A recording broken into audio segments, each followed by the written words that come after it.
In this episode of Raddest Rides, we're going to take a look at different 80s action figure vehicles that did everything from gallop, have guns, and guzzle gas. So, stick around.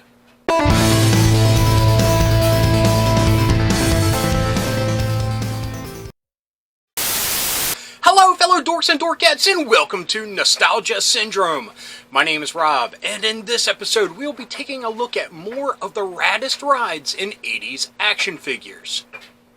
In this episode we have a smattering, is that the proper term? I don't know. We just have a bunch of really awesome vehicles that all came from the 1980s and all were made for different action figure lines. Well, some more action-oriented than others, but we'll get to that in a few moments. So anyway, without further ado, let's get to number 1 on the list. A lot of times I start these lists off with an entry that's kind of cheating, and believe me, this is kind of a big cheat. This is an entry that I struggled with because it kind of can go either way. But it's definitely a vehicle of sorts, or more appropriately, a mount. This is 3030 from the Bravestar toy line, released by Mattel in 1986. Now 3030 is a robotic horse, and the character Bravestar rides him around. But 3030 is also a, fully sentient creature with his own thoughts, ideas, and personality, and he can also jump up on 2 legs and be an action figure all to himself. But I'm putting him in Raddest Rides because honestly, how rad, would a robotic horse be? Anyway, this vehicle slash action figure comes with saddle, different harnesses, a holster on the side for a rifle, different saddlebags on the back, and he can jump up on 2 legs, like I said, and wield the rifle himself. Now, one of the biggest discrepancies, and it happened a lot in the 80s, was, of course, this is the action figure version of him up on 2 legs. This was the animated version of him up on 2 legs, which is a far more awesome sight to behold. Now, I'm not taking anything away from the toy because that's pretty cool that, you can have a vehicle slash action figure, but if they would have made one that looked exactly like the cartoon, I think the toy line would have prospered a lot longer than it actually did. Now, I can go on and on and on about how awesome 3030 was and how great the Bravestar toy line was, but I'm going to let this commercial do the talking.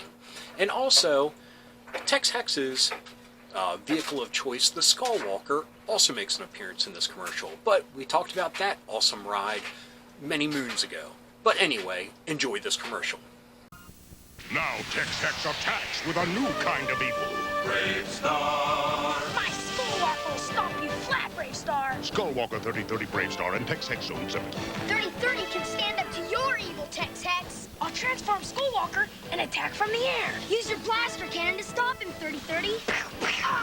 You're grounded, Tex Hex. I'll get you for this. Skullwalker and 3030 from the world of Bravestar. Other action figures sold separately. New from Bravestar. Our second entry on the list is another horse-type creature, only this time it's weird in a totally different kind of way. This is Roseanne from the Dragon Riders of the Styx toy line, released by Dimension in 1983. Now, Roseanne, which for some reason every time I say that I get the Toto song Rosanna stuck in my head. Rosanna, Rosanna. Don't ask me why, but it kind of fits. Anyway, yeah, this is a griffin of sorts. I mean, it's a horse body with a eagle head or hawk head, but with a chicken tail. Now, this is a very no-frills horse-type creature. Other than having a, bird of prey head and a chicken tail, there's nothing really else to write about. He had grooves on the side because the Dragon Riders of the Styx figures were very Kenner Star Wars-like imposability. So you couldn't really do much with the legs of these figures, so it just kind of slid on there and, would be like Frankenstein riding this horse. Creature, Roseanne, whatever. But I think it's really cool. Dragon Riders of the Styx, yeah, they did some really creepy and off-the-wall stuff, and I give them so many props. And of course, it came out in 1983, which, to me, is that golden year of just fantasy, role-playing games, and yeah, it's when the D&D figures hit the market. It was when the Dungeons & Dragons game really, catapulted to more of a mainstream audience. Yeah, 1983 was that real golden year for fantasy, everything, movies, toys, books, what have you. Anyway, yeah, they filled in a niche of just really weird, creepy, off-the-wall toys that some of the other companies weren't doing at the time. So Dragon Riders of the Styx always has a soft spot in my heart, even though I never was able to have any of them as a kid. I knew some people that did, and they just intermingled them within their Star Wars toys, and it seemed to fit. Anyway, Roseanne came with a red devil type character in a 2-pack, and believe me, that would be an awesome toy to find one day. If I was a kid and saw that on the shelves, yeah, there would be no question about it, I would have gone home with it. If my parents had enough money and they said yes. But anyway, in my imagination, I would have went home with it. Enough about Roseanne, let's get to number 3. In the intro, I mentioned an action figure line that wasn't very actiony. This is the entry I was thinking about. This comes from the Guts toy line, released by Mattel in 1986. This vehicle is the Swingfire. Now, the Guts figure line were just really small PVC figures of different military characters. You usually got a 3-pack with different, like grunts, ninjas, bombardiers, Navy people, what have you. And this vehicle is pretty much just it's a Jeep, covered Jeep, with a gun turret on the top. But the Guts figures weren't posable, so it's not like they could actually sit in the seats or anything like that. So you just kind of popped off the top and just chucked in a bunch of the figures, put the top back on, and pretended that you were rolling off and saving the day. I am really curious to see a size comparison of the Swingfire compared to like G.I. Joe vehicles, because this was oversized for the Guts figures. Like I said, they were pretty small, and you could chuck a whole bunch of them into the back. Yeah, it would be really cool to see if this would be a crossover type of vehicle that you could add to your, G.I. Joe motor pool. Yeah, that'd be something to look into, and maybe, if I'm lucky, when I'm editing this and doing a little bit more of background research, I can get the answer to that. But until then, it's fun to think about that there could be a really cool crossover between Guts and G.I. Joe.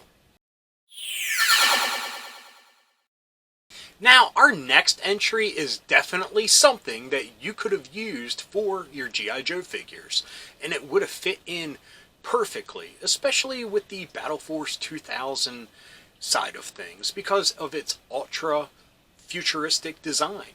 It is the Robocopter, which was released for the Robocop toy line, released by Kenner in 1988. Now, this Robocopter is really sweet looking, and like I said, it has an ultra-futuristic design, which gives it a very streamlined and crisp body type. Now, it had some really great features. It has movable propellers, it had a front cockpit and a back cockpit, which it looks like that's where you would put Robocop, and there was a pilot that would go in the front. It had missiles, it had a workable winch type of thing. I mean, just really awesome. And like I said, this would fit your G.I. Joe figures perfectly, because the Robocop figures were also in that 3 3/4, 4-inch scale. Again, we kind of lucked out, and I have found a commercial that kind of sums up everything perfectly. So let's jump over and take a look at this rad commercial from 1988. Robocop, part man, part robot, all cop. Drop it! Robocop and the Ultra Police, each sold separately. The only cops with rapid repeat cap firing. Evil headhunter on a skullhog is cruising for trouble. Robocop in his armored Robocopter takes off after him. Fire robo-missile. We'll give you a lift to jail. You put Robocopter together. Robocop vehicles and figures with Robocaps, each sold separately. Now, our fifth and final Raddest Ride comes from a toy line that had some really solid vehicles. This vehicle, not so much, but this came out in the third wave of figures from this LJN action figure line, and I think they were kind of grasping at straws by the time this rolled around.